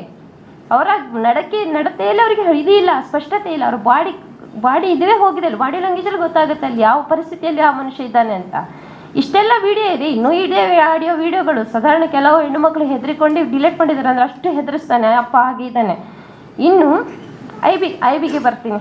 ಇದರಲ್ಲಿ IB ಅನ್ನೋದೊಂದು ಪ್ರಸಿದ್ಧ ಪ್ರವಾಸಿ ತಾಣ. ಮೂಡುಬಿದ್ರೆ ಸ್ಟೇಷನ್ಗೆ ಮತ್ತು ಆ ಪ್ರವಾಸಿ ತಾಣಕ್ಕೆ ಒಳ್ಳೆಯ ಸಂಬಂಧ ಇದೆ. ಈ ಪಟಾಲಂ ಗ್ರೂಪ್ನ ವ್ಯವಹಾರ ನಡೆಯುವುದೇ IB. ಇಡೀ IBಯಲ್ಲೇ ಇರೋದು ಇವ್ರ ವ್ಯವಸ್ಥೆ. ಈ IB ಇವ್ರದ್ದು ಭ್ರಷ್ಟಾಚಾರದ ಕೋಪೆ. ನಾನು ಕೇಳಿಪಟ್ಟೆ, 1 ವರ್ಷದಿಂದ ನನಗಿದು ಗೊತ್ತು. ಅದಕ್ಕೆ ಇವ್ರು 3 ವರ್ಷ ಆಯ್ತು ಆ ಸ್ಟೇಷನಲ್ಲಿ ಬಂದು. ಆ 3 ವರ್ಷದಿಂದ IBಯಲ್ಲಿ ಎಷ್ಟು ನಡೆದಿದೆ ಅನ್ನೋದಕ್ಕೆ ಈಗ ಸಾಕ್ಷ್ಯ ಸಿಗಲಿಕ್ಕಿಲ್ಲ. ಅಂದರೆ ಯಾಕಂದರೆ 1 ವರ್ಷದ CC ಸಿಗಲ್ಲ. IB ಆದರೆ ಒಂದು 6 ಮಂತು, ಇಲ್ಲ ಅಂಗಡಿಯ ಬಾಜು ಆದರೆ ಒಂದು 3 ಮಂತ್ಸ್ ಇದು CC ಸಿಗ್ಬೋದು. ಸೊ CC ತೆಗೆದು ಹಾಕಿದ್ದಾರೆ ಅಂತ ಕೇಳಿಬಿಟ್ಟೆ, ಎಲ್ಲ ರೂಮ್ ಎಲ್ಲ ಇದೆ ಅಂತ. ಸೊ ಅಲ್ಲಿ ಒಮ್ಮೆ ಇನ್ಕ್ವೈರಿ ಮಾಡಬೇಕು ನಮ್ಮ ಕಮಿಷ್ನರು. ಇಲ್ಲ IB ಅಂದರೆ ಪ್ರವಾಸಿ ತಾಣ ಯಾರೋ ಬೇರೆ ಇಲಾಖೆಗೆ ಬರುತ್ತೆ, ಅದನ್ನು ಚೆಕ್ ಮಾಡಿಸಬೇಕು ಅಲ್ಲಿದ್ದು ವ್ಯವಹಾರ. ಇವರು ಮೂಡುಬಿದ್ರೆಯಲ್ಲಿ ಎಷ್ಟು ಕೇಸ್ ಬರುತ್ತೆ, ಆ ಕೇಸ್ಗೆಲ್ಲ ಕಾಂಪ್ರಮೈಸ್ಗೆ ಹೋಗೋದು ಆ IBಗೆ. ಇವ್ರದ್ದೊಂದು ಪಟಾಲಂ ಗ್ರೂಪ್ ಇದೆ. ಭರತ್ ಶೆಟ್ಟಿ, ಅರುಣ್ ಕುಮಾರ್ ಶೆಟ್ಟಿ, ರಾಜೇಶ್ ಕಡಲ್ಕೆರೆ, ಇನ್ನು ಒಂದು ಲೇಡಿ ಬರ್ತಾಳೆ, ಮುಸ್ಲಿಂ ಲೇಡಿ, ಅದರಲ್ಲಿ ಅವಳದೊಂದಿದೆ. ಇನ್ನು ಈಗ ಸದ್ಯಕ್ಕೆ ನಮ್ಮ ಅಕ್ಕನೂ ಸೇರ್ಕೊಂಡಿದ್ದಾಳೆ ಅಂತ ಕೇಳಿಪಟ್ಟೆ, ಅದು ಎಷ್ಟು ಸತ್ಯ ಅಂತ ಗೊತ್ತಿಲ್ಲ. ಸೊ ಇವ್ರದ್ದೊಂದು ಮತ್ತೆ ಇದ್ದಾರೆ ಅದರಲ್ಲಿ. ಅಲ್ಲಿ ಏನಾದರೂ ಪಾರ್ಟಿ ನನ್ನ ಮೊಬೈಲಲ್ಲಿ ಯಾವುದೋ ಒಂದು ಬಂದಿತ್ತು. ಸಾರಿ, ನಾನು ಹೇಳ್ಬೋದಾ? ತಪ್ಪಿದರೆ ಕ್ಷಮಿಸಿ. ಮೊನ್ನೇನೋ ಒಂದು ಇಫ್ತಾರ್ ಕೂಟ ನಡೆದಿದೆ ಅಂತ IBಯಲ್ಲಿ. ಅಲ್ಲಿ ಒಂದು ಪಾಪ 2 ಮುಸ್ಲಿಮ್ಗಳಿದ್ದಾರೆ ಅಷ್ಟೇ. ಮತ್ತೆಲ್ಲ ಅಲ್ಲಿ BJPಯವರು ಇದ್ದಾರೆ, ಕಾಂಗ್ರೆಸ್ನವರು ಇದ್ದಾರೆ.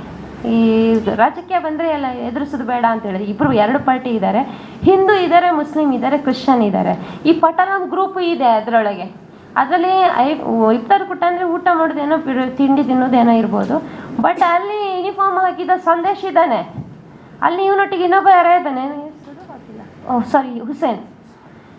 ಅಲ್ಲಿ ಸನ್ಮಾನ ಒಮ್ಮೆ ಒಂದು ಶಾಲು ಇನ್ಸ್ಪೆಕ್ಟರ್ ಸಂದೇಶ್ ಮೇಲೆ ಹೋಗ್ತದೆ, ಅದೇ ಸನ್ಮಾನ ಶಾಲು ಇನ್ನೊಬ್ಬನಿಗೆ ಹೋಗ್ತದೆ. ಏನಂತ ನನಗೆ ಈ ಪ್ರಪಂಚನೇ ಗೊತ್ತಾಗ್ತಿಲ್ಲಪ್ಪ, ಇವ್ರ ವ್ಯವಸ್ಥೆನೇ ಗೊತ್ತಾಗ್ತಿಲ್ಲ. ಯಾಕೆ ಈ ಕಮಿಷನರ್ ಕಿವಿಗೆ ಬಂದಿಲ್ವಾ ಇದು ಅಂತ ಗೊತ್ತಾಗ್ತಿಲ್ಲ ನನಗೆ. ಸರಿ, ಇವ್ರು ಪಾರ್ಟಿ ಮಾಡಲಿ, ಏನೋ ಮಾಡಲಿ, ಅದಕ್ಕೆ ಆದ ಒಂದು ವ್ಯವಸ್ಥೆ ಇದೆ, ಅದಕ್ಕೆ ಆದ ಒಂದು ರೀತಿ ಇದೆ. ಯೂನಿಫಾರ್ಮ್ ಮೇಲೆನಾ? ಒಂದು ಯೂನಿಫಾರ್ಮ್ ಮೇಲೆ ಪಾರ್ಟಿ ಮಾಡಲಿಕ್ಕೆ ಬರುತ್ತಾ? ಆ ಯೂನಿಫಾರ್ಮ್ಗೆ ವ್ಯಾಲ್ಯೂ ಇಲ್ವೇನೋ? ಒಂದು ಲೇಡಿ ಮನೆಗೆ ಹೋಗಿ ಅಲ್ಲಿ ಹೀಗೆ ಹಿಡ್ಕೊಂಡು ಡ್ಯಾನ್ಸ್ ಮಾಡೋದು, ಆ ಯೂನಿಫಾರ್ಮ್ ಹಿಡ್ಕೊಂಡು ಯಾರ್ಯಾರನ್ನ ತಗೊಂಡು ಬಂದು ಸ್ಟೇಷನಲ್ಲಿ ಒದಿಯೋದು, ಆ ಅವ್ರು ಹಾಕೋ ಯೂನಿಫಾರ್ಮನ್ನು ಗೆಸ್ ಮಾಡಿ, ಆ ಬಟ್ಟೆಗೂ ಅವರ ಹಾಕಿದ ಬಾಡಿಗೂ ಆ ಯೂನಿಫಾರ್ಮ್ ಒಗ್ದಿದೆ ಇಲ್ವಾ ಅಂತ ಗೊತ್ತಾಗ್ತಿಲ್ಲ ನಂಗೆ. ಆ ಥರ ಇದೆ ಆ ಬಟ್ಟೆ. ನಿಜವಾಗಿ ಹೇಳಿದೆ, ಇದು ಕೊಳಕು ರಾಜಕೀಯ ಅಲ್ಲ, ಕೊಳಕು ಪೊಲೀಸ್ ಇಲಾಖೆ ಅಂತ ಹೇಳ್ಬಿಡ್ತೀನಿ ನಾನು. ಇದಾರೆ, ನಾವು ಬೆಂಗಳೂರಲ್ಲಿ ನಾವು ಈಗ ಹೋಗಿ ಬಂದಿದ್ವಿ, ಎಲ್ಲ ಪೊಲೀಸ್ಗಳು ನಮಗೆ ತುಂಬ ಸೆಕ್ಯೂರಿಟಿ ಕೊಟ್ಟಿದ್ದಾರೆ, ಒಳ್ಳೆ ಡ್ರೆಸ್ ಹಾಕೊಂಡು ಒಳ್ಳೆ ಘನತೆಯಲ್ಲಿ ಇರ್ತಾರೆ. ನಮ್ಮ ಕಾರ್ಕಳದಲ್ಲಿ ಇಷ್ಟು ಒಳ್ಳೆ ಸ್ವಚ್ಛವಾದ ಪೊಲೀಸ್ ಇಲಾಖೆ ಇದೆ. ಉಡುಪಿ ಡಿಸ್ಟಿಕಲ್ಲಿ ಒಳ್ಳೆ 1-2 ಕೇಸ್ ಬಂದಿರ್ಬೋದು, ಉಡುಪಿಯಲ್ಲೂ ತಪ್ಪಿರ್ಬೋದು ಪೊಲೀಸ್ನವ್ರದ್ದು, ಆದರೂ ಇಷ್ಟೊಂದು ಸ್ವಚ್ಛಂದವಾದ ಪೊಲೀಸ್ ಇಲಾಖೆ ಇದೆ. ಇದು ಮಂಗಳೂರು ಪೊಲೀಸ್ ಇಲಾಖೆ ಅಂತ ಬಂದಾಗ ಈ ಥರ ಯಾಕಾಗಿದೆ ಗೊತ್ತಿಲ್ಲ. ಯಾಕಂದರೆ 3 ವರ್ಷದಿಂದ ಈ ಮನುಷ್ಯ ಅಲ್ಲಿ ಹೊಕ್ಕ ಮಾಡಿದ್ದಾನೆ. ಆ 3 ವರ್ಷದಿಂದ ಎಷ್ಟು ಜನರಿಗೆ ಉಪದ್ರ ಕೊಟ್ಟಿದ್ದಾನೆ, ಎಷ್ಟು ಜನರನ್ನು ಹಾಳು ಮಾಡಿದ್ದಾನೆ, ಎಷ್ಟು ಜನರಿಗೆ ದುಃಖ ಕೊಟ್ಟಿದ್ದಾನೆ, ಎಷ್ಟು ಜನರಿಗೆ ನೋವು ಕೊಟ್ಟಿದ್ದಾನೆ, ಎಷ್ಟು ಹೆಣ್ಣುಮಕ್ಕಳ ಭವಿಷ್ಯ ಹಾಳು ಮಾಡಿದ್ದಾನೆ, ಎಷ್ಟು ಲೈಂಗಿಕ ಕ್ರಿಯೆಗೆ ಅವರನ್ನು ಯೂಸ್ ಮಾಡಿದ್ದಾನೆ ಅಂತ ದೇವರಿಗೆ ಗೊತ್ತು. ಆ ಹುಡುಗಿರು ಎದುರು ಬರಬೇಕು. ಬಟ್ ಹುಡುಗಿರು ಬರ್ಲಿಕ್ಕೆ ರೆಡಿ ಇದ್ದಾರೆ, ಎದುರು ಬರ್ಲಿಕ್ಕೆ ರೆಡಿ ಇಲ್ಲ. ಹೇಳ್ತಾರೆ ನನ್ನ ಹತ್ರ, ಮಹಿಳಾ ಆಯೋಗಕ್ಕೆ ಹೋಗಿ ನಿಮ್ಮ ಜೊತೆ ಬರ್ತೀವಿ ಮ್ಯಾಮ್, ಪ್ಲೀಸ್ ನಮ್ಗೆ ಹೆಲ್ಪ್ ಮಾಡಿ, ನಾವು ಗುಟ್ಟಾಗಿ ನಮ್ಮ ಹೆಸರೆಲ್ಲ ಪಬ್ಲಿಕ್ ಬೀಳಬಾರ್ದು, ನಾವು ಗುಟ್ಟಾಗಿ ಹೋಗಿ ಕೊಡ್ತೀವಿ, ಎದುರು ಬರಲ್ಲ ಅಂತ. ಯಾಕಂದರೆ ಅದೇ ಸ್ಟೇಷನ್ ಲಿಮಿಟಲ್ಲಿ ಅವ್ರಿಗೆ ಬದುಕಬೇಕಲ್ಲ. ಹೇಳ್ತಾರಂತೆ, ನಾನೀಗ ಹೋಗಿದ್ದೀನಿ 10 ದಿವಸಕ್ಕೆ ಬರ್ತೀನಿ, ನಾನು ಯಾರು ತಡೆಯೋರು ಅಂತಾರೆ. ಅಂದರೆ ಏನು ಇದು?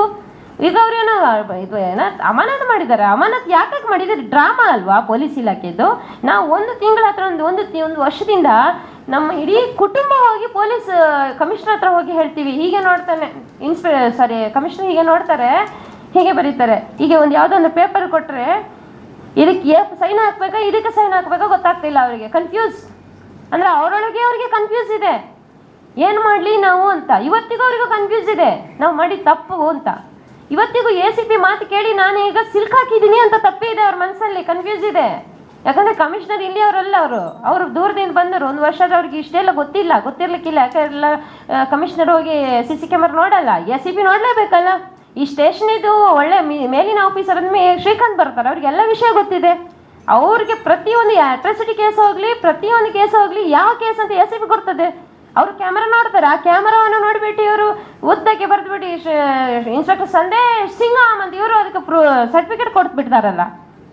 ಇದರಲ್ಲಿ ಏನನ್ನು ನನಗೆ ಗೊತ್ತಾಗೋದಿಲ್ಲ. ಈಗ ನಮ್ಮ ಕೇಸಿಗೆ ನಾವು ಹೇಳ್ತಾರೆ ನಮಗೆ, ಇವತ್ತು ಮುಕ್ತವಾಗಿ ಬಂದಿದ್ದೀನಿ ನಿಮ್ಮ ಎದುರು. ನಾವು ಈಗ ACP ಶ್ರೀಕಾಂತ್ರಲ್ಲಿ ಹೋಗೋದಕ್ಕೆ ಅರ್ಥವೇ ಇಲ್ಲ. ಅವರು ನಮಗೆ ಇನ್ವೆಸ್ಟಿಗೇಷನ್ ಆಫೀಸರ್ ಆಗಬಾರ್ದು ಅಂತೇಳಿ ನಾನು ಯಾವತ್ತೂ ಹೇಳಿದ್ದೀನಿ. ಇವತ್ತಿಗೂ ನಮ್ಮ ಹುಡುಗ ಕೊಟ್ಟ 2 ಪ್ರಕರಣಗಳಿಗೂ ACP ಶ್ರೀಕಾಂತ್ ಇನ್ವೆಸ್ಟಿಗೇಷನ್ ಆಫೀಸರೇ ಅಲ್ಲ. ನನ್ನ ಮೂಡುಬಿದಿರೆ ಸ್ಟೇಷನಲ್ಲಿ ನಾನು 9 ತಾರೀಕು ದಿವಸ ಹೋದಾಗ ಇದೇ ACP ಶ್ರೀಕಾಂತ್ ನಮ್ಮ ಹತ್ರ ಬಂದಿದ್ದಾರೆ. ಬಂದು ಅವರ ಕಡೆಯವರು ಮುಲ್ಕಿ ಮೇಡಮ್ ಯಾರೋ ಬಂದಿದ್ದಾರೆ, ಬಂದು ಆಮೇಲೆ ಕಾಲ್ ಮಾಡಿ ಕಿವಿ ಕೊಟ್ಟು ನಮಗೆ ಕಾಂಪ್ರಮೈಸ್ ಕೇಳಿದ್ದಾರೆ. ಏನು ಕಾಂಪ್ರಮೈಸ್ ಇವ್ರದ್ದು? ಅಂದರೆ ಸಂದೇಶನ ರಕ್ಷಿಸಬೇಕು. ಏನು ಇವರಿಗೆ ಅಷ್ಟು ರಿಲೇಷನ್, ಏನು ಇವರಿಗೆ ಸಂಬಂಧ? ಎಷ್ಟು ಪಬ್ಲಿಕ್ಕಿಗೆ ಸಮಸ್ಯೆ ಕೊಡುವಾಗ ಇವರಿಗೆ ರಕ್ಷಿಸುವಂಥದ್ದು ಏನು ಬರುತ್ತೆ ಅದರಲ್ಲಿ?